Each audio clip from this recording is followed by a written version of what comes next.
Hello, hello, hello. How's everyone doing? Another week, another episode. This is Stats Over Politics. I'm your host, Sean Holko, alongside my guys, Keith Jouganatos, Kaz Johnson of Kazzybear TV.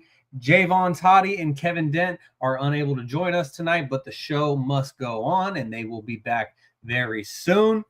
And here we are, back for another episode number 155. And I was telling the guys before we got started, I got a new Wi-Fi modem. And so I hope for everyone who's tuning in on YouTube, Twitch, and Instagram, I hope that the feed is pretty good and I'm not lagging out at all. But now let's get to today's panel here on episode number 155 of Stats Over Politics.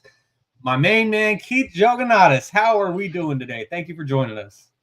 It's good to be finally on Stats Over Politics. We've been talking about this, feels like, for 2 years now. And I am finally on episode 155. I'm sad that Toddy cannot be here because he was the brainchild behind that, but we'll see him hopefully in the next couple of weeks. But I'm glad to be here. I'm excited. I'm excited to talk about the NFL season coming up, so I'm glad to be here. Yes, sir. We're happy to have you, and it has been a long time coming, and thank you for joining us tonight, Keith. And a longtime guest of the podcast is none other than Kaz Johnson of Kazzybear TV. And Kaz, rather than asking you how you're doing this week, I noticed a change on social media. You went from Kazzybear TV to Just Casually. Is that a rebrand of the YouTube channel? Tell us a little bit about that. Because I was going to go ahead and correct you on that. Oh, sorry. Mike's muted.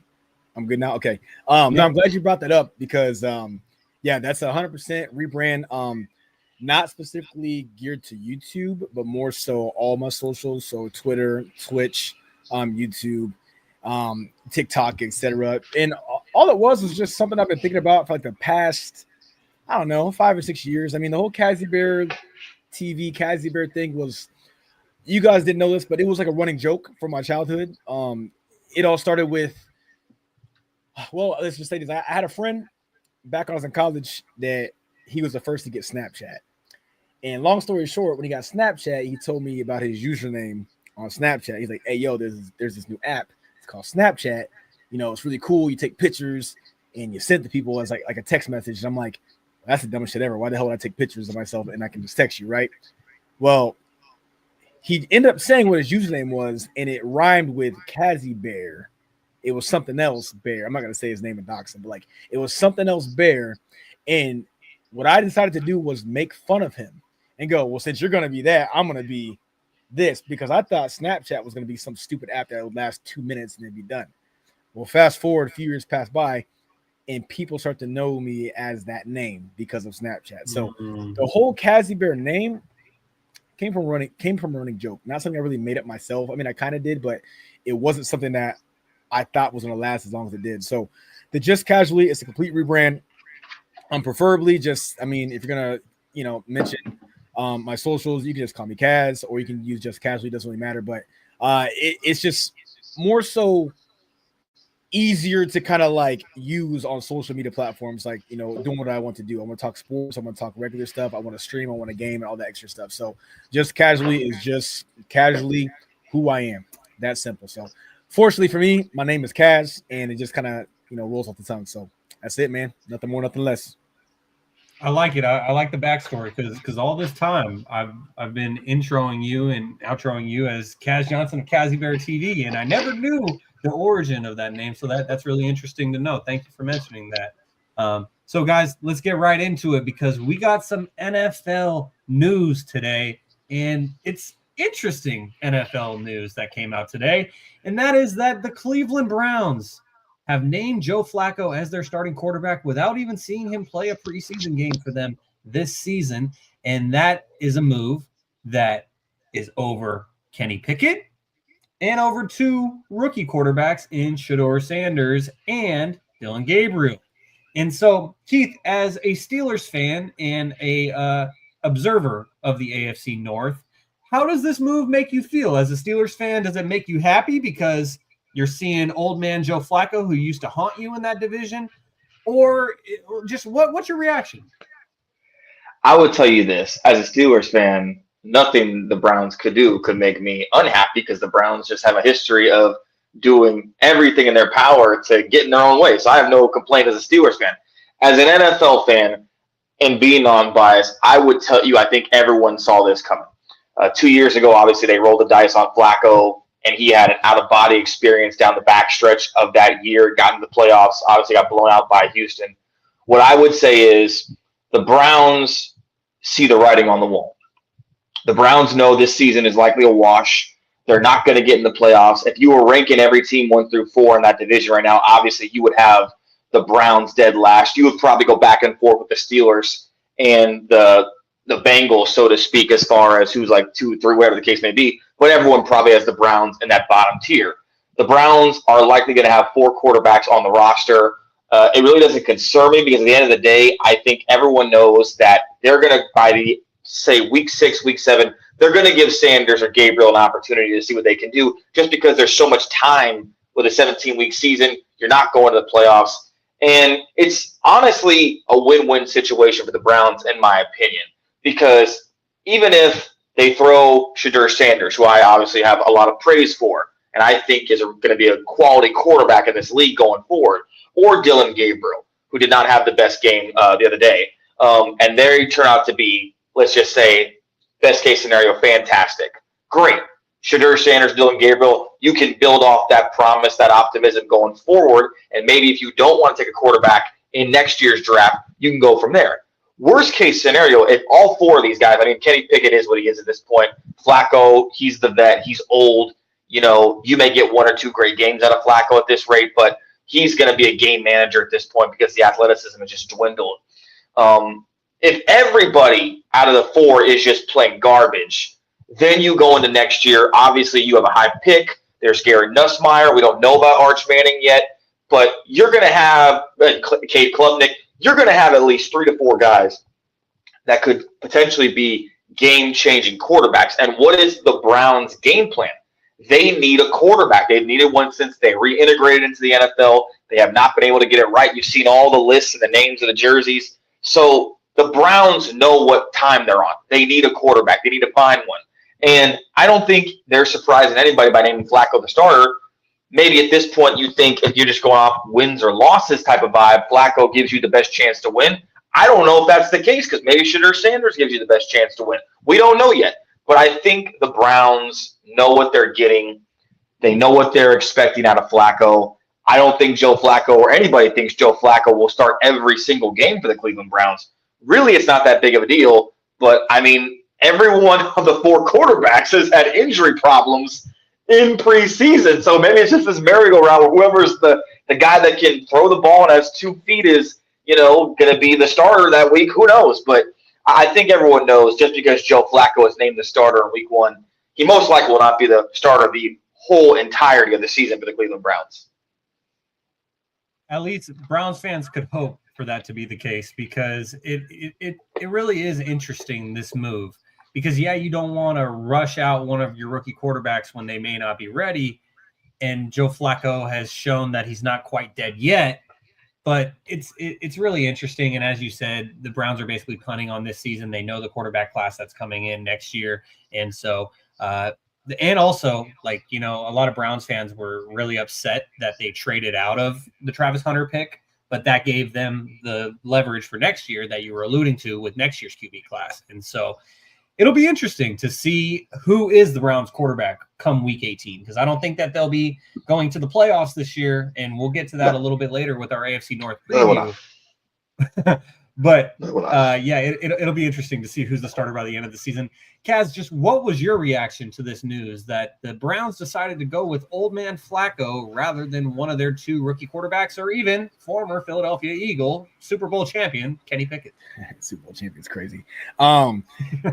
Nah, it's from the public eye. Everybody's freaking out about it. It's not a big deal. This happens all the time in the NFL.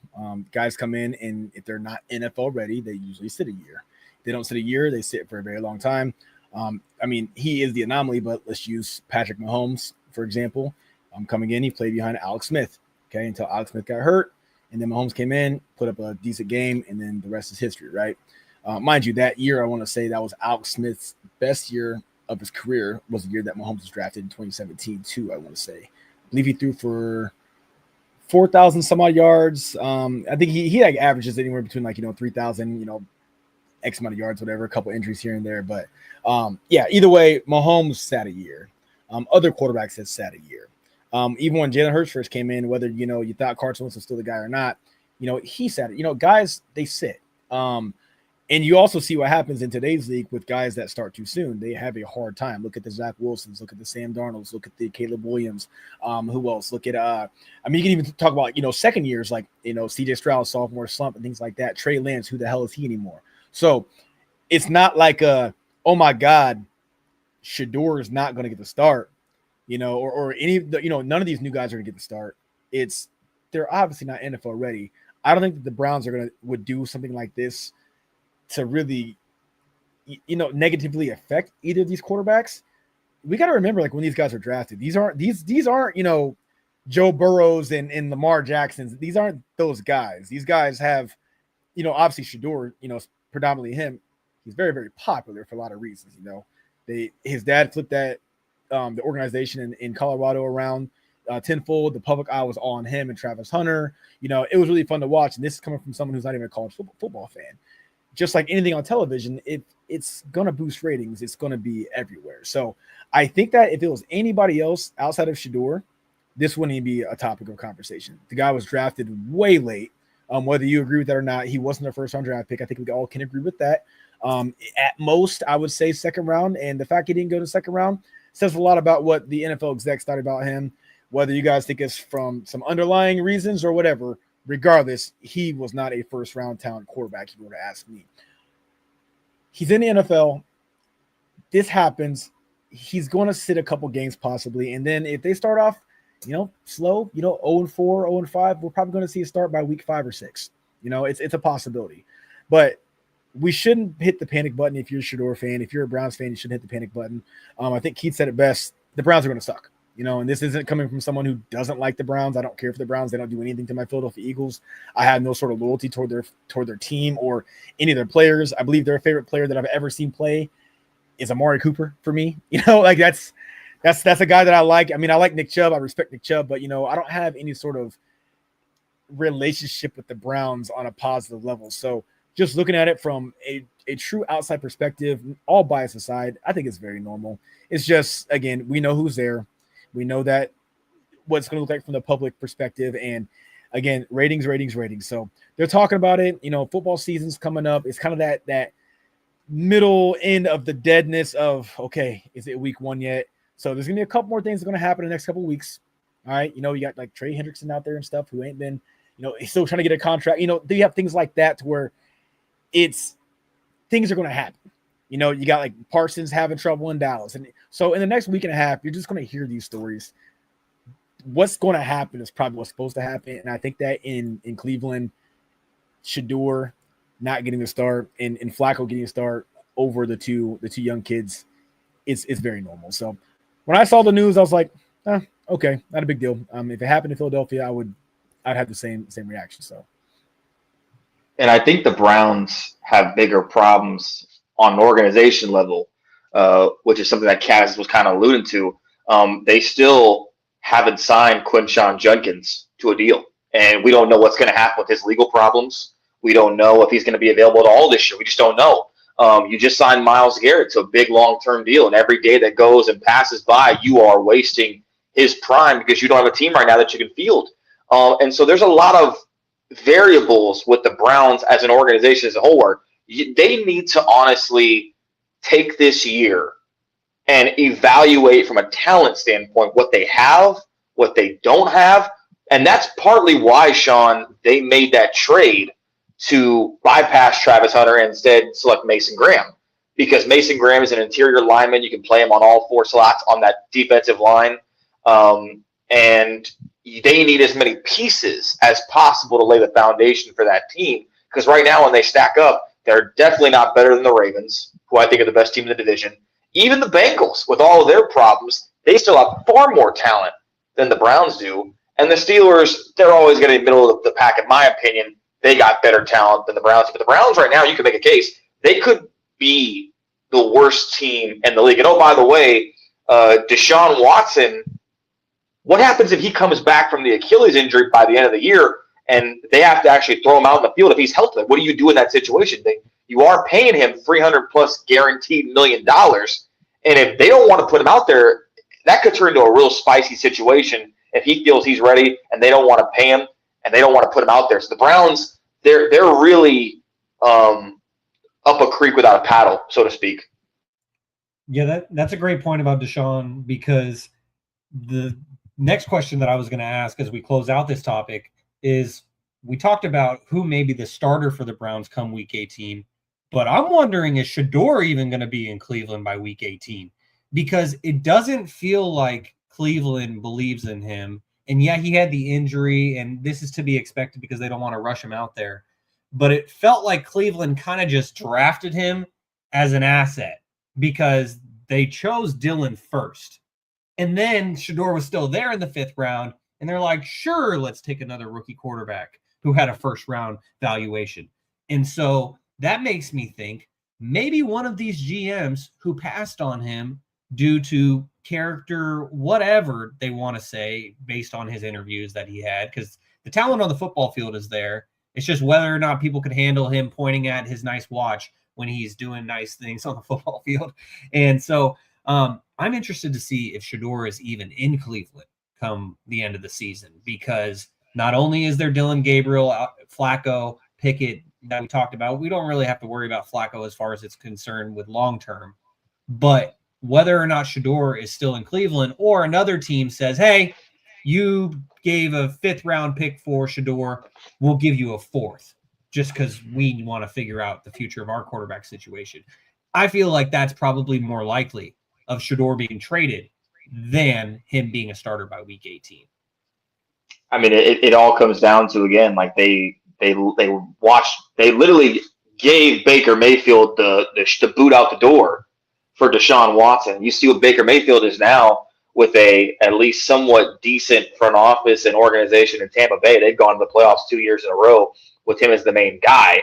I don't think they would want that to happen, but at the same time, like you got to give the Browns credit. They said we've struggled for years drafting one quarterback, signing one quarterback. Let's just draft 2 at the same time and see what happens. I was never high on Dylan Gabriel coming out of Oregon. I just never thought the arm was there. Obviously, listen, there's been plenty of guys undersized that make it in the NFL, but the height scared me. I don't think the athleticism is what it's chalked out to be. He's a lefty, so that's also another thing he's got going against him. But I hope that Shedeur gets the opportunity to show what he can do. That's all I'm asking. Whether it's in Cleveland or someplace else, I just hope he gets an opportunity to show what he can do. Because I really don't think anybody knows what the Browns are doing. If you want my opinion, they're winging this as they go. They're just improvising on the spot. Yeah, that has been the Cleveland Browns model for decades, and that's why they are who they are and where they are. And before we move on, I wanted to get to a couple of YouTube comments because my 2 co-hosts are tuning in right now. As Jaevon says, Flacco was always going to start. The question is how long before they're 0-4 and they start calling for Sanders, as was said earlier, just about giving him 5-6 weeks and then maybe reevaluating from Flacco. And Jaevon also said, Big Keith in the building.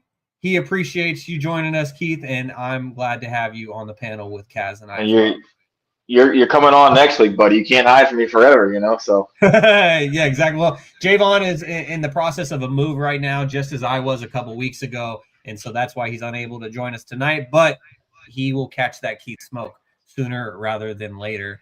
He's the one guy I like, because some people are anti-Steelers in this whole podcast. I watch, so, just throw it out there, buddy. But today we'll get into that. Keith is keeping receipts, and I wanted to get to a couple other YouTube comments from my co-host Kevin, who says, you look great. I was referring to when I was asking if I was buffering or not. Glad to hear that my new Wi-Fi is going strong. And Kevin also says, can't wait to be back with the crew Monday. #Fly Eagles Fly, as he gets a nod of agreement from Kaz. And speaking of Fly Eagles Fly, Kevin's not here, but Factor Cap must remain. And so that brings us to our next segment, which is Factor Cap. And I developed kind of a juicy question for this week, given that I'm on the panel with a Steelers fan and an Eagles fan, 2 teams from Pennsylvania. And so this week's Fact or Cap statement is Factor Cap. The Eagles have been Pennsylvania's best NFL team in the 21st century. And so when you think about that, that's since the year 2000. And so, Keith, I'm going to throw it to you first because this is proclaiming that Kaz's team has been the best from your state since 2000. But Factor Cap, the Eagles have been Pennsylvania's best NFL team in the 21st century. So I'm going to be non-biased about this. Both teams have been to multiple Super Bowls since 2000, have played in numerous conference championship games. The Eagles made it the latest in, I believe, 06, 05, and they lost to the Patriots. And then they made it back. They beat the GOAT Tom Brady. They lost to the Chiefs, and then they beat the Chiefs last year. That's 4 Super Bowls since 2000. Steelers beat Arizona before that. They beat Seattle and then lost to Green Bay. So the Eagles have been in more Super Bowls since 2000 than the Steelers have. I would make the argument, I would say, if I'm being honest, I think the Eagles are because the Eagles have drafted better. They've been through multiple rebuilds. Yeah, I don't really think you can navigate and say the Steelers have been the better team in Pennsylvania. They really haven't faced the most adversity. They've had Ben Roethlisberger since 04. So for about 10, 15 years, they had a solid foundation at the quarterback position. I think the Eagles have had the more, I would say, windy road to success because they drafted Carson Wentz. Carson Wentz starts out 11-0, tears his ACL, diving into the end zone. Nick Foles on the magical run that he had, and then they go back to Carson Wentz, and it just doesn't work out health-wise or just whatever, the turnover problems. They draft Jalen Hurts. They give Jalen Hurts an opportunity. He excels, albeit if it's the roster or himself, whatever you want to go with. They take a flyer on Saquon Barkley. He has a career year last year. I think the Eagles have been the more impressive team in Philadelphia if you're just going off the stats and if you're going off the fact that Howie Roseman probably is going to go down as one of the 5 greatest GMs in the history of the National Football League, just how they've been able to draft, how they've been able to bypass that. The Eagles literally bypassed Justin Jefferson, and they still have one of the most loaded rosters in the NFL. So put that into perspective. Yeah, that's a really good point. Kaz, Factor Cap. The Eagles have been Pennsylvania's best NFL team in the 21st century. I would say that's fact. But respectfully, the fact you said 21st century, because obviously Pittsburgh has a lot of Super Bowls in franchise history. But I think that, he said it best. You have the 4 Super Bowls, right? You have the 2 before 2020, and you have the 2 into the 2020s. Look who we took down both Super Bowls, which is, I think, very relevant, beating Tom Brady. And that was also Tom Brady still in his prime years. His prime was a lot longer than most quarterbacks. So even though he was older, he ended up winning another Super Bowl a couple years later. So Tom Brady really never peaked. You know what I mean? Did he peak? Did he slow down? Yes. But he could have played another 3 or 4 more years and been very serviceable. He was far from done. He was far from a massive decline where it's okay, Tom Brady, it's time to hang him up, like we've seen with other players. So I think taking down Brady, I think taking down Mahomes with a lot of adversity. Again, a lot of adversity, all that pressure.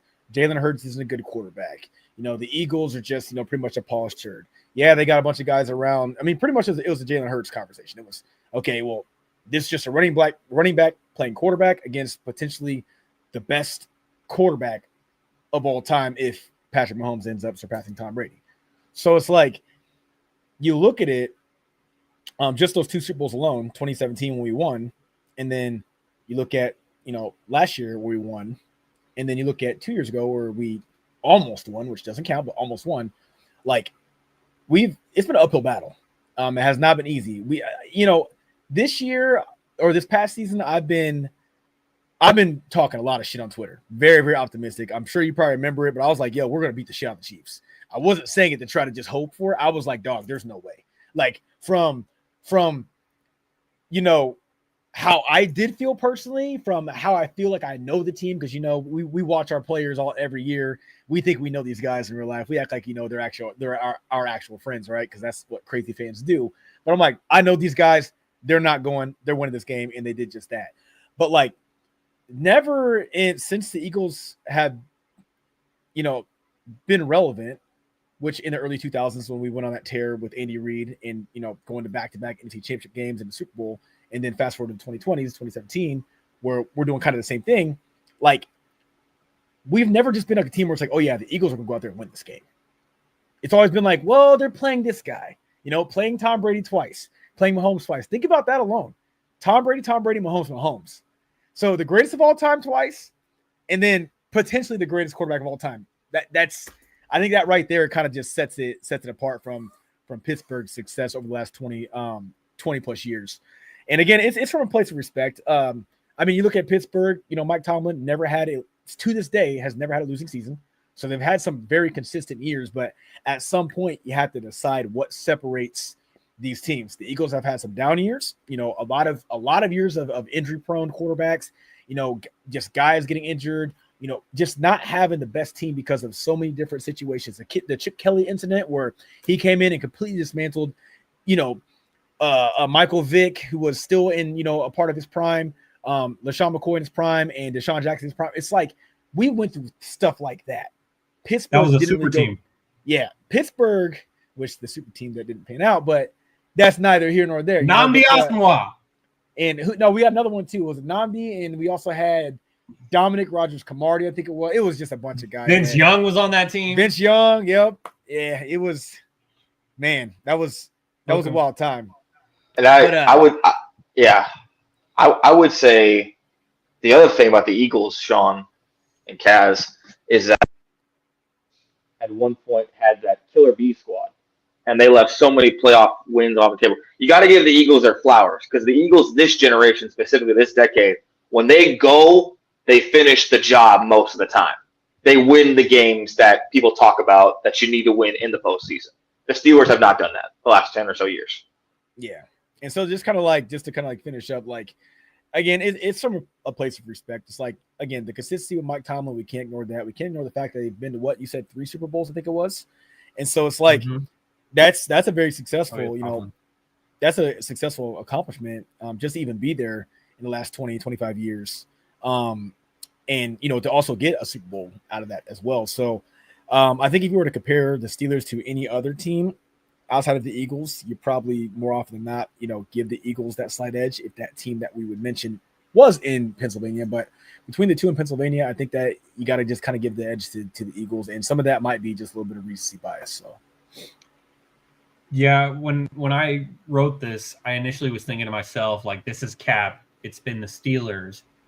Not even because of the recency bias of the Eagles' recent Super Bowl, but I thought about the fact that they both had 2 Super Bowl championships in this century. And then I thought about how Mike Tomlin has been so consistent, as you talked about, Kaz. But Kaz and Keith both helped change my mind that this is a fact. The Eagles have been Pennsylvania's best NFL team in the 21st century. And where it was nailed on the head for me is the competition in which the Eagles had to face to win those 2 rings. The GOAT, Tom Brady, arguably the future GOAT, as Gary would say, the baby GOAT in Patrick Mahomes. You beat both of those guys, it's a hard resume to top. Then you compare that, Keith, to the Steelers' 2 Super Bowl wins. They beat Matt Hasselbeck and old Kurt Warner. And so... Well, I just want to play devil's advocate here. The real question that we should be talking about in this podcast is the fact that this is twice now that the alleged baby GOAT, that your buddy likes to call him on this podcast, has been outplayed in 2 Super Bowls by 2 different quarterbacks. So I don't know about this GOAT conversation we keep throwing around here. Like, I don't know where it's at. I'm looking for the resume. The body of work's not showing up because Jalen Hurts was the best quarterback in that dome the other last year. So I don't know about this baby GOAT stuff. Well, I mean, Tom Brady, he did have 7 rings, but he also had 3 losses in the Super Bowl. He had that. But he was never outplayed. He was never outplayed to the extent that Mahomes has been outplayed in those 2 Super Bowls, in my opinion. Well, for me, the Chiefs were just super undermanned against the Bucs in that Super Bowl, especially on the offensive line, and so Mahomes couldn't really do much. Like there was that iconic photo where Mahomes is diving to his right and he's literally midair as he sidearm slings it, and like that photo basically summarizes that Super Bowl. And so, like, I take it on the chin. I said to Kaz and Kevin before this year's Super Bowl, it's going to be deja vu. Just like how the 49ers got a rematch against the Chiefs in the Super Bowl. The Eagles had that, but the Eagles actually handled their business, and they not only beat them, but they stomped them the fuck out. And so, like, that's where, for me, it's a difference maker, because not only did the Eagles beat that guy that Tom Brady also beat, because, like, okay, you can say what you want about how Mahomes played, but up until this year, the only other quarterback to beat Mahomes 1v1 in the Super Bowl was the greatest of all time. The real GOAT. So, the real GOAT. The current GOAT. And so the real GOAT. The forever GOAT. For Jalen Hurts to lead the Eagles to that stomping, I mean, this is a fact. The Eagles have been Pennsylvania's best NFL team in the 21st century. When you go back into the 90s, the 80s, and especially the 70s, that's where it gets a little murky there. But, you know, the Steelers were the greatest team to start the NFL up until the Cowboys and Niners had their runs as well. And so I know, Keith, your dad, Pete, would be screaming at the heavens right now, like, why are we cutting it off at 2000? Well, you got to go back. We got to include the whole history. He thinks we're cooked right now. We'll get into that later. He thinks we're cooked. All right, well, let's not waste any more time. Let's get right into that with an AFC North preview. And with 3 of us on today's panel and 4 teams to go over, I'm going to take 2. And so I'm going to go with both teams from Ohio. And because we were just speaking about the Browns with Joe Flacco being named their starting quarterback, I'm going to start things off with Cleveland. So in the first game of the season, the Browns host the Bengals. I think that's going to be an L to start the season. Then they play at the Ravens. I think that's another L. Then they host the Packers. That's the best matchup that they've had all season, but it's going to be another L. Then that goes to at Detroit against the Lions. What's the first letter of Lion? L. The Browns are going to start 0-4. Then the Browns go to England, week 5, against the Vikings. And this could be the Browns' moment to play spoiler. You know, Sam Darnold's not there anymore. I think that this is where the Browns get their first win, because those overseas games are kind of murky. And so that brings the Browns to 1-4. Then the Browns are at the Steelers. I think that's an L, even with old man Rodgers. Then they host the Dolphins. I think that's another trend here. I've seen a pattern here. Yes. And then that brings us to week 8 when the Browns play at the Patriots. I think the Browns get a W there. So that brings the Browns to 2-6 going into their week 9 bye. Then they return. They play at the Jets. That's a tough one, but I am the founding member of the Justin Fields fan club, and so I'm going to say that's another L for the Browns. Then they host the Ravens. The Ravens are going to have their number this year. I know that in the division things get murky, but I think the Ravens will have the Browns' number this year, and that's another L for the Browns. Then the Browns play at the Raiders. Geno Smith, Ashton Ginty. But we know that Vegas is basically the home field of any opposing team. And so I think the Cleveland fans are going to go out there to Vegas. They're going to have a good old time, and they're going to root on the Browns to a W on the road in Vegas against the Raiders. But then the Browns return home. They host my San Francisco 49ers, and with all the bias in my heart, I say that's another L for the Cleveland Browns. Then that brings us to week 14 when the Browns host the Titans. Cam Ward. Could be Cam Ward versus Shedeur Sanders or Dylan Gabriel. And I think that will end up being a W for the Cleveland Browns. Then the Browns play at the Bears in Chicago. Caleb Williams throughout the preseason looking a lot better with Ben Johnson. I think that's an L for the Cleveland Browns. The Browns host the Bills. That's another L. Then the Browns host the Steelers week 17. Keith Jouganatos, this is where they will get their first division win of the season as they defeat the Steelers in Cleveland. And then they play at the Bengals to end the season. I think that that's another L for the Cleveland Browns. So if you have been keeping track at home, I have the Cleveland Browns with an overall record of 5-2, starting the season led by Joe Flacco. So I guess we'll have to wait and see if they end up having more or even less wins than I am predicting here. I felt like I was being kind of generous with a couple of those W's there, but I got the Cleveland Browns at 5-12 this season. So that now brings us to Keith's favorite team, the Pittsburgh Steelers. Mr. Jouganatos, if you could take us through the Steelers schedule and make your prediction. So it's been a long road for the Steelers. I'm going to go unorthodox on this whole schedule release. You go game by game. I'm going to tell you the meat of it. So, Off-season, Steelers trade away Mika Fitzpatrick. They bring in Jalen Ramsey. They get the deal done with T.J. Watt. They literally spend the entire offseason, I don't know what they were doing with the quarterback position, but they decided on Aaron Rodgers, whether that was just fatigue over this is the last guy we have available, or they didn't want to take a chance and commit to either Justin Fields. They were going to get rid of Russell Wilson. They don't take a quarterback in the draft. They take Derek, I forget his last name, from Oregon, Caleb Johnson from Iowa, who had a better game. They draft Will Howard in the 6th round from Ohio State. Jack Sawyer, I think, was in the 5th or 7th. But the Steelers obviously hitched their wagons to another veteran quarterback in Aaron Rodgers. If you go off the stats and you play devil's advocate, Aaron Rodgers did not have a bad year last year.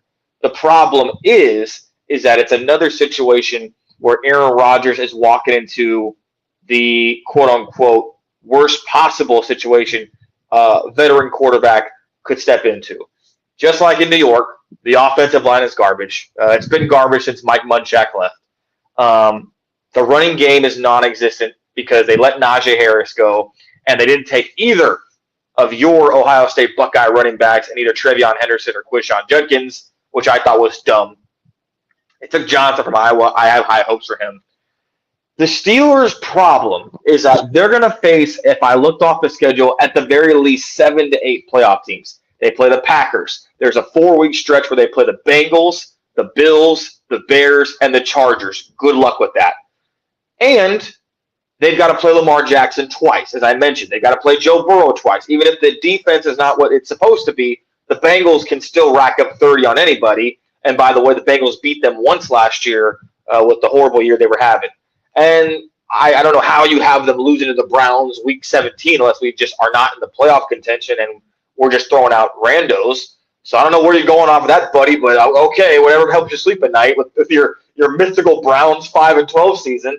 But the Steelers are playing one of the most physical, best divisions in the NFL. I don't think it's better than the AFC West or even the NFC North, but I still think it's a quality division. You're playing top-tier quarterbacks. So in reality, the Steelers, they're going all in. Aaron Rodgers will not play next year. This will be his final year. But the problem I have is I don't really know what you're aiming for. Are you just aiming to win a playoff game for the first time in 10, 12 years? Are you aiming to get to the Super Bowl? Because if you're aiming to get to the Super Bowl, I think I got a better chance of winning the lottery. They're not better than Buffalo. They're definitely not better than Baltimore. I don't think they're better than Denver right now, if I'm being real with you. I think when you go down the list of teams, just no order, Kansas City, Buffalo, Baltimore are the top 3. Obviously, the Chiefs, just because of the apex they've been at, they're at the top. But then there's Buffalo, there's Baltimore. Below that, there's the Texans. There's the I think the Chargers could be a playoff team. Denver, a lot of high hopes out there in Denver. And I'll even throw out the New England Patriots. I have the New England Patriots as the second best team in the AFC East this year. So the Steelers, hypothetically, if you're just going shock, I don't even think they're the 8th best team in the AFC. So I don't really know what the point was to bring in Aaron Rodgers if you're not aiming for the Super Bowl. You don't have the roster for that.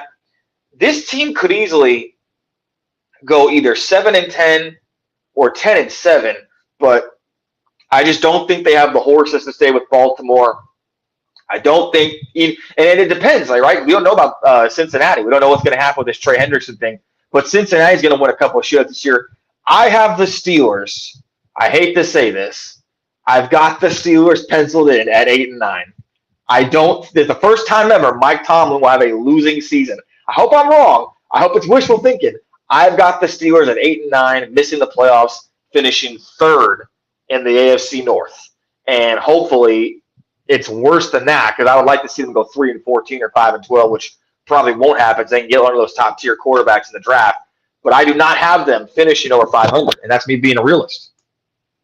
Wow. Well, I appreciate you taking the bias out of your heart. I know I can always count on you to keep it real. And so Steelers with an 8-9 record, Mike Tomlin's first losing season. Will that be the excuse for the Rooney family to want to move on to a new head coach? I think that'd be a poor decision, but you never know. Stranger things have happened in the NFL. And before we get to Kaz with the Ravens, I wanted to read off a couple more comments as you're tuned in here to episode 155 of Stats Over Politics. Sean Holko alongside Keith Jouganatos and Kaz Johnson. On Instagram, my friend Sean Goldston, who is also a Pittsburgh Steelers fan, he says, haha, the Browns, are they worth talking about? A little bit. I mean, it's the quarterback controversy that makes them worth talking about, Sean. And then also Mr. Jaevon Toddy in the YouTube comments, he mentioned what he and I had talked about when Aaron Rodgers first signed with the Steelers. Jaevon and I, we did a prediction for what we thought the Steelers record would be. I said 9-8. Jaevon says Steel City going 10-7. And so, Keith, I bet you're hoping that he's right and that you were I hope, wrong. Toddy. I hope, man. We will have to wait and see for that. So now, Kaz, if you could, please take us through the schedule of the Baltimore Ravens. All right. Well, I'll start off by saying this. I believe that most sports books have the Ravens favored to, I believe, not only making it to the Super Bowl, but also winning the Super Bowl, if I'm not mistaken. I'm not sure if that's changed over the last month or not, but they are the favorites out of the AFC. So, I mean, in the past, well, since Lamar has been in the league, I mean, they have not had a losing season. They've had multiple seasons where they've won, 13, 14 games. So it's like they're good, and they're continuously getting better. Even their season last year, I think they went 12-5, I think it was, if I'm not mistaken. That could have been easily been, 14-3, easily, a couple hiccups here and there. And that's just that. They honestly could have been in the Super Bowl last year. So, they added a couple pieces on defense. Obviously Jair Alexander being the big one for me. I'm a huge fan of him. I know he's injury prone, but taking a page out of Howie Roseman's book, you get those veteran guys in there, you add to that depth, you make the rotation on defense easier and easier, and there you have it. You have a good defense. So before I get into the record, I just want to say I think not Pittsburgh. I think that Baltimore is going to have just yet again another tremendous season. It's only up from there. They're a team that I don't even want to look at the regular season. Let's just get to the playoffs. They're going to make it. They're probably going to get the first round bye. If they don't, it's going to be very, very close. So going over the schedule first. We got the Ravens at the Bills. This can be a big one. It's going to be a slap in the face to the AFC. They're going to beat the Bills, and I think they're going to beat them very comfortably. I think it's going to be a game where Josh Allen early on is going to have to really showcase if he really is, which he probably shouldn't have been. I don't really know. It doesn't really matter. I understand the schedule, factors in, but you have the somewhat kind of sort of MVP Lamar Jackson of 2024 going against the MVP Josh Allen. Let's just not deny Lamar Jackson's stats last year. He had a career year last year. It was insane. I think he had 4 picks, over 4,000 yards, or something like that. Almost made it to the Super Bowl. It was awesome, but didn't happen. Is what it is. They're getting the win over the Bills. Moving on to week 2. So we're gonna start off 1-1. Going against the Browns. Nothing to say about that game. They're going to smack the Browns. Next up, they're going against the Lions at home. They will catch the L. I just mentioned that they did add a lot to their defense. Their defense should be really good, but the Lions, let's not forget, they have the best 1-2 punch at running back in the league. Okay? I think that offense is going to feast no matter who they play. I think in order to beat the Detroit Lions, you're going to have to at least put up 30 points on average.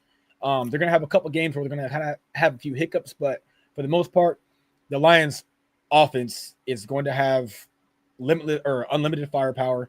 And last year, let's not forget about their defense being 100% dismantled. They're going to be back. They're going to be better than what they were last year. The Lions are going to be a problem. So I got them losing to the Lions at home. Then they face the Chiefs on the road. Shout out to the Chiefs. Good team. They're going to be there when it's all said and done, but they are going to lose to the Ravens in Arrowhead. Next up, we have the Texans. Texans will lose to the Ravens. Then they play the Rams. The Rams will lose to the Ravens. Then they'll play the Bears. The Bears will lose to the Ravens. So that's 3 back-to-back games at home. Texans, Rams, Bears that they will win. Next up, they're on the road against Miami. Could be a weird game. We don't really know, but I'm going to just pick them to beat Miami. Then they're going to be on the road against the Minnesota Vikings. This is going to be one of their very few upsets that they're going to have this season. I'm going to pick the Vikings to win this game. They're on the road. They're going to be starting the season off pretty much with 1 loss. So they're going to be passed through a loss. I think it comes there in the middle of the season. After that, they are at the Browns. Same as the beginning of the season. The Browns are going to lose to the Ravens. Then they're going to be at home again for another streak of games. Jets to the Bengals to the Steelers. They will go win against the Jets, loss to the Bengals. The Bengals will get them at home. And then they will follow up with a win against the Steelers. Between the Bengals and the Steelers, I think that they might flip-flop. Maybe they beat the Bengals at home and lose to the Steelers, but it's the AFC. Also, division games are huge, so I would not be surprised if the Steelers do split with them because that's just the way the league goes. So going win, loss, win right there. Then they're going to be at the Bengals again. I had them winning on the road against the Bengals, so the Bengals get them at home. Then they get the Bengals in Cincinnati. After that, they go against the Patriots. This could be a good game if the Patriots pan out. They've been rebuilding. They have a team that could ruffle a lot of feathers. I'm going to pick them to still beat the Patriots at home. Then they're at the end of the season. By this point, they already have 12 wins. Yeah, 12 wins. So they have the Packers in Lambeau, and they have the Steelers at Pittsburgh. I think they close it out with the win-win, but they might already seal the first-round bye with that win against the Packers. So if they win against the Packers, they're going to rest their starters for week 18, and they might catch the L against the Steelers, but I'm going to play it safe and pick them to close it out and win. So ultimately, their final record will be 14-3, which I think is very respectful for the Baltimore Ravens. Their only losses coming to Detroit in Baltimore, the Vikings on the road, and the Bengals in Baltimore. So I think they lose 2 at home, and the rest of the way through, I think that they win. So just be on the lookout for the Ravens to give one last surge this year and probably next year at a possible chance to play in the Super Bowl. Man, that would be interesting if the Vikings could pull off that upset. But, as you were saying, stranger things happen throughout the NFL regular season. Sometimes a matchup that you might see 7 times over, the team is going to get that one win during that stretch, and that can definitely end up happening. And maybe I'm just I might just be sleeping on the Vikings a little much this year. Just to reiterate into further detail, when you have a team as good as the Ravens, just as an avid sports watcher, especially a football fan, you guys know that these upsets happen. They happen to every team. There's the one fucking team where it's like, okay, dude, like you had no business losing this game. So I'm like, what better game to, you start off super hot. You have 1 loss, and that's against Detroit, who's probably going to, win the NFC possibly. You know what I mean? When it's all said and done. Mm-hmm. So that's your own. You already go through the Bills. You already go through the Chiefs. You already go through, the Rams, and then you're on the road in Minnesota, which, Minnesota, they play pretty well at home. And think about it. Sam Darnold just got a starting job legitimately because of his performance last year. So it ain't like, oh shit, Minnesota took a huge step back. They're done. They're cooked. It's over. Like, no, like Justin Jefferson had a down year, which for him was still a spectacular year compared to average wide receivers. And they still got Jordan Addison, and they still got TJ Hawkinson. Like, they actually might still be just as solid as they've ever been. And they're at home and they're going against the Ravens. It's a possibility. So if they're going to lose a game to a team that they shouldn't lose to, it's probably going to be on the road against a team like the Vikings. So that's why I picked that loss. I'm going to give you a stats over politics bomb right here. It's going to shake up the comment section. I've got the Minnesota Vikings pencil for 10 wins. I think a lot of people. I like that. A lot of people just are not buying the JJ McCarthy Michigan hype. And I hate to see what's going to happen when that kid gets in there and shows them what he's all about. So 10 wins for the Vikings. I write that down. I got that. Okay, and context matters here on Stats Over Politics. I just have to mention, for those who may not know too much about Keith Jouganatos, diehard Michigan fan, and so keep that in mind. Yeah, I mean, I'm an Ohio State fan, so my hate comes out. But don't worry, we'll see you August 30th, buddy. Don't worry, we'll see what the Buckeyes are all about. I've heard a lot about the Ohio State Buckeyes the last 3 or 4 weeks, so. We'll be hearing a lot about the Ohio State Buckeyes in the next couple of weeks when they go to Texas. Yeah. All right. Well, regardless of what happens August 30th, they are the reigning, defending, undisputed national champions, at least until January. And so I'm going to revel in that. I'm going to enjoy it. And you better believe I'm going to mention it every single moment that I can. As we continue here on episode 155 of Stats Over Politics, Shaun Holko alongside Kaz Johnson and Keith Jouganatos. Guys, now let's get to the final team in the AFC North with this preview. It's back to me, and here we go with the Cincinnati Bengals. They start out on the road in Cleveland against the Browns. I think that's a W for the Bengals. Then they host the Jaguars in week 2. That's another W. They play at the Vikings. I just mentioned it seems like I'm sleeping on the Vikings right now. Kaz and Keith are awake. I'm sleeping on the Vikings. I think that's another win for the Bengals, so they start the year 3-0. Then that brings the Bengals to Mile High, playing in Denver against the Broncos on Monday Night Football, back-to-back back-to-back road games, having to play on a Monday night. I think this is where the Bengals' first loss comes in, and so that drops them to 3-1. Then they play at home against the Lions. I'm really high on the Lions this year. I think that's another loss for the Bengals. Then they play at the Packers. That's a win for Cincinnati. They play at home against the Steelers on Thursday Night Football in week 7. That's a W for the Cincinnati Bengals. Then they host the Jets, another win. They host the Bears. That game will be tougher than it would have been last year, but I think that's another W for the Bengals. Then they have a week 10 bye. They return in week 11 to play at the Steelers in Pittsburgh.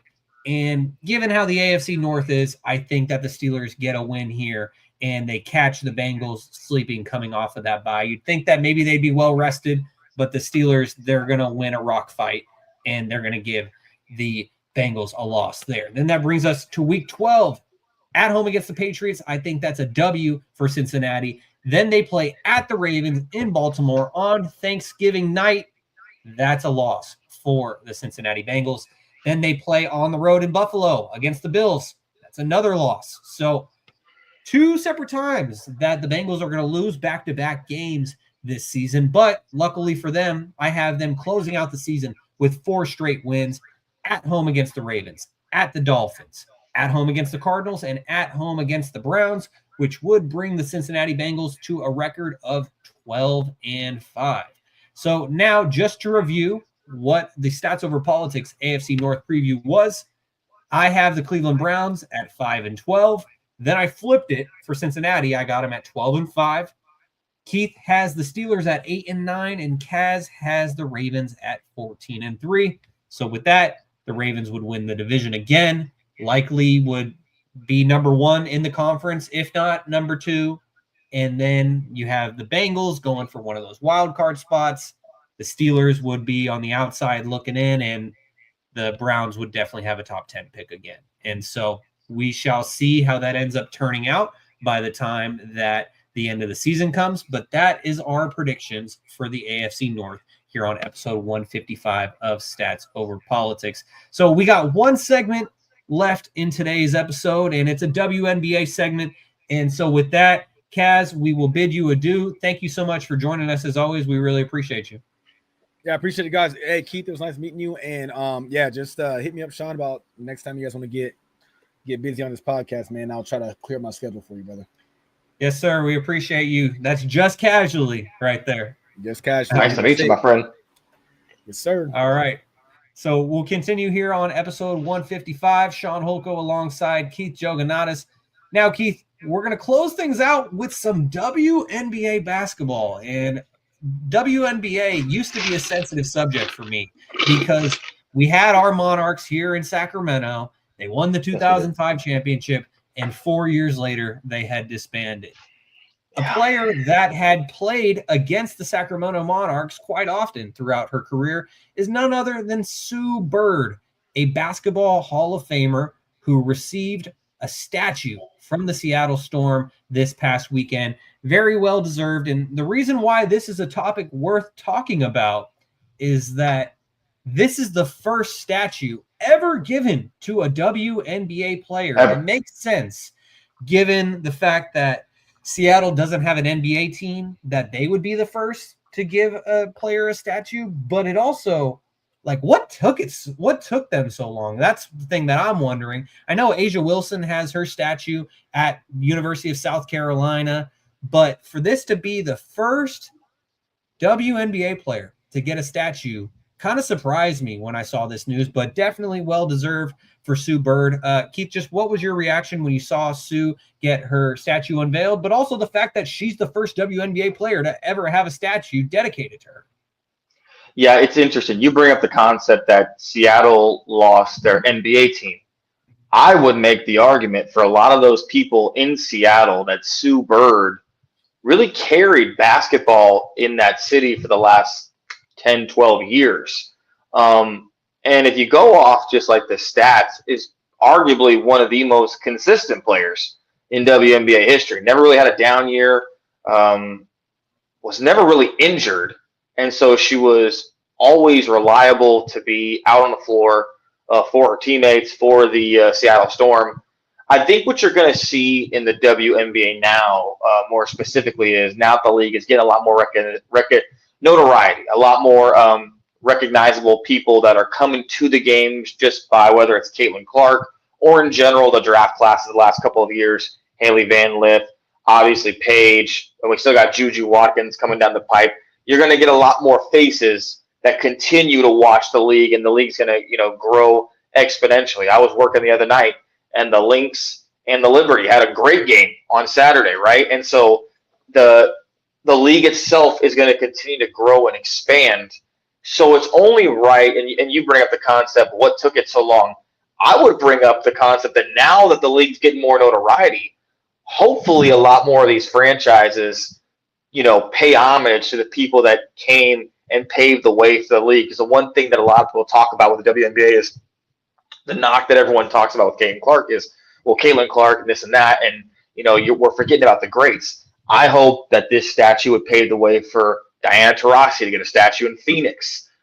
Just in general, Lisa Leslie with the Sparks. Just, open up the floodgates to give the, so to speak, OGs of the league their time in the sun. Dawn Staley. I mean, the possibilities are endless, but I would say if there was going to be the first one to get a statue, Sue Bird, obviously, you couldn't go wrong picking a player of that caliber.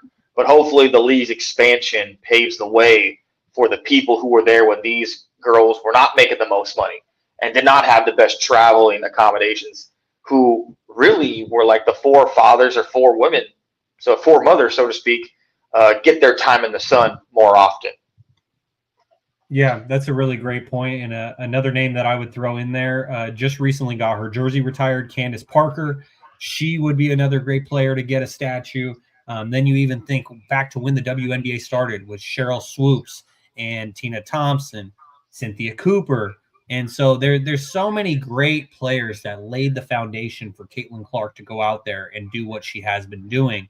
And so I'm really glad that you mentioned that, Keith, because Sue Bird definitely is very deserving of it. And I'm glad to see her get that statue.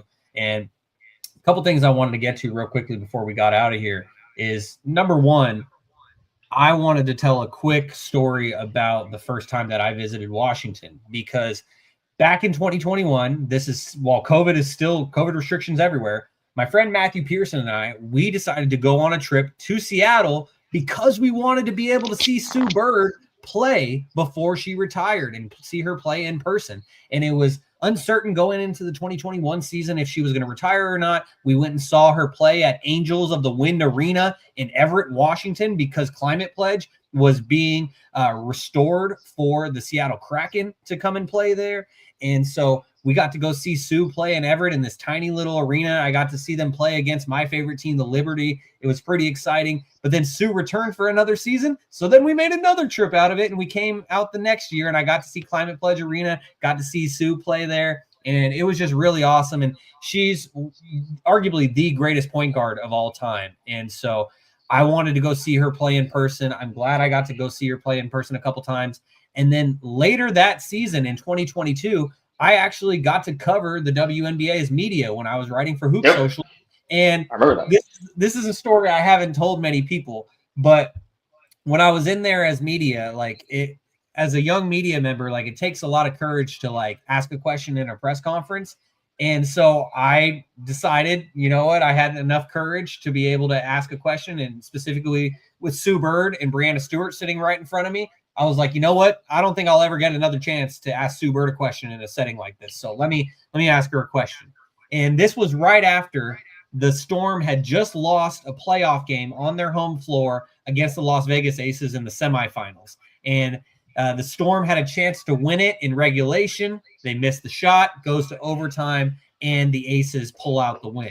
And Chelsea Gray, Stockton native, St. Mary's High School alumna, she went off in that game. The point guard, she absolutely had herself a game. And so after the game, I asked Sue, my question was, oh, Chelsea had this blah, blah, blah, all these stats. What did you think of her performance? And Sue's response to me was, she was great. That was it. And I was like, oh, that's all I need to be said.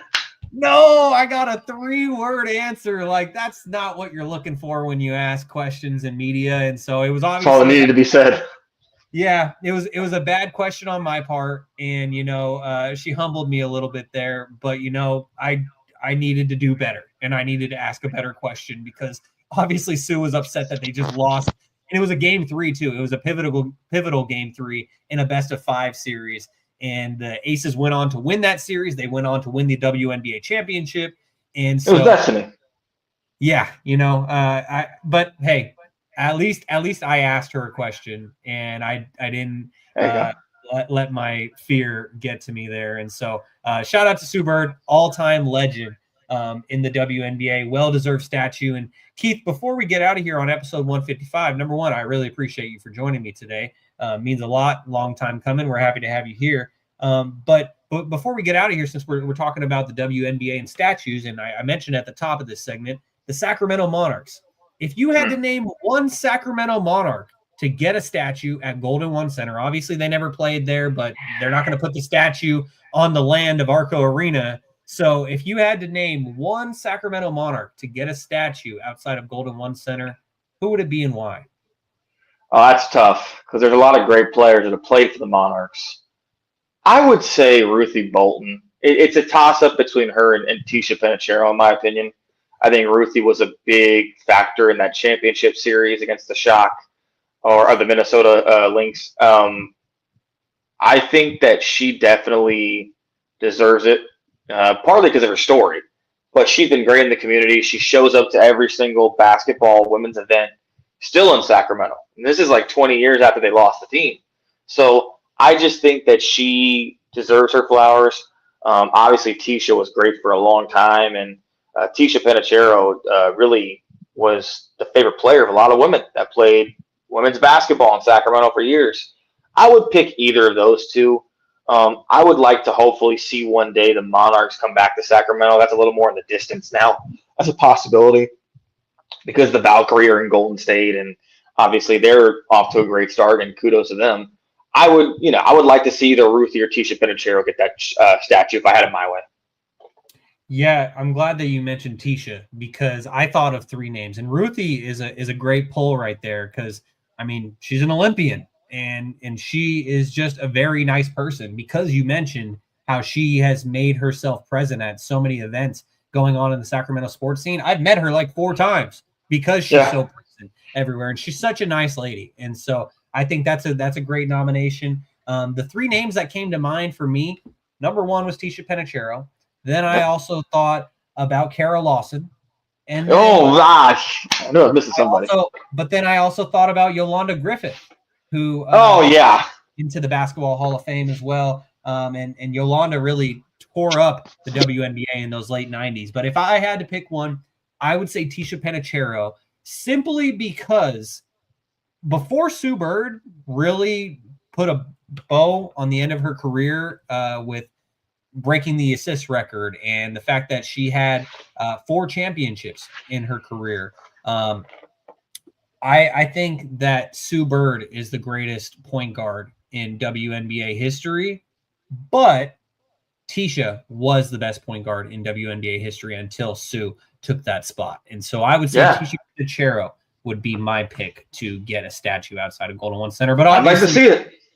Man, before any of those hypotheticals happen, you got to have a Kings player statue out there, and it's probably like a Chris Webber out there. You don't want a DeMarcus Cousins statue out there? Well, that was the first name I thought of, but then I was like, Vivek would not want that out there. So. We've had a lot of controversy on the Sacramento radio waves of late, so maybe we get a DeMarcus Cousins Grand Napier segment before we get a DeMarcus Cousins statue. Oh my God, that would be absolute cinema right there. But Keith, do you have any closing thoughts before we get out of here? I would just like to say, this is your 155th episode. We did a radio show in college. I'm amazed at just how you keep going. You've built a little alley for yourself. I think it's wonderful. I love interacting with you, talking sports with you, and we'll do more of this in general. But I would like to say how proud I am of you as one of my closest friends for the way you've been able to build your own niche. You're starting a new job this year. High school football season literally starts this week. I'm proud of my best friend, man. So keep going, and you got me for life. I'm not going anywhere. But I want to say how proud I am of you as my best friend for just allowing me to come on here and just doing what you're doing, man. I think it's fantastic. That's what I got to say before I go to bed.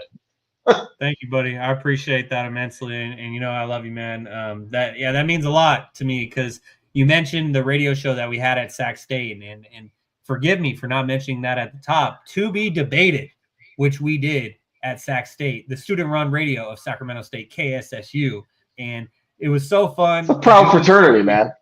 Yeah, man, and it was so fun doing TBD with you on KSSU. But even before that, we were out in your garage at your dad's house hosting the Sac Throne show in the Sacramento Kings Facebook group, and we were hosting an NFL show. Like we were out there in 105-degree heat, and we were out there in 40-degree cold. And so I've always looked to you as someone who I could try to follow in your footsteps, just given the hosting ability that you have. And I wouldn't be where I am today without learning from you. And so I'm forever grateful and forever thankful to have you as one of my closest friends. And so thank you for all those kind words, my guy. I just walked by that garage today. I'm like, how the hell did we do all that stuff in the cold, especially in the heat in Sacramento? But yeah, no, it's been a great friendship. I couldn't ask for a better friend. Yes, sir. And before we get out of here, I just wanted to mention a couple of YouTube comments real quick. As Gray Wolf came over from Kaz's audience, and we appreciate you for tuning in, Gray Wolf. He says, "Yo, Shaun, nice to see you again, G," as he tips his hat off. Thank you, Gray Wolf, for tuning in. And he also says, after what you had to say, Keith, he says, "W, Shaun." I appreciate that. Thank you, Gray Wolf. As that does it for episode 155 of Stats Over Politics. Make sure to give us a like on YouTube. It helps us a lot. And if you enjoy the podcast, hit subscribe to get notifications when we go live. Follow us on Instagram and TikTok at Stats Over Politics, and on X at Stats or Politics. See all the great content Kevin is putting out there. And make sure to subscribe, rate, and review on all podcast platforms. If you're enjoying the show, give us those 5 stars. We'd really appreciate it. As you guys have been tuned in to episode 155 of Stats Over Politics, for my guys, Jaevon Toddy, Kevin Dent, Kaz Johnson, Gary Singh, and Keith Jouganatos, I've been your host, Shaun Holko. Thank you for tuning in, and we will see you next week on another episode of Stats Over Politics. Peace.